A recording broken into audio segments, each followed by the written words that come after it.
చదువు, సంస్కారము, మర్యాద, హుందాతనం ఉన్న ఒక పార్టీ నాయకుడిగా నేను చేసే విజ్ఞప్తి, నేను చేసే ప్రార్థన ఏంటంటే, ఈ పుట్టిన మట్టి సాక్షిగా, అంతరాత్మ సాక్షిగా అక్రమ అనైతిక పనులు నేను ఎన్నడూ కూడా చేయలేదు అనే మాట స్పష్టంగా చెప్తా ఉన్నాను.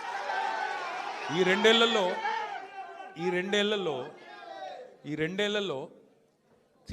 తీవ్రంగా, ఈ రెండేళ్లే కాదు, దాదాపు గత 7-8 ఏళ్ళుగా తీవ్రమైన క్యారెక్టర్ అసాసినేషన్ ఎఫర్ట్ నా మీద, వ్యక్తిత్వ హననం.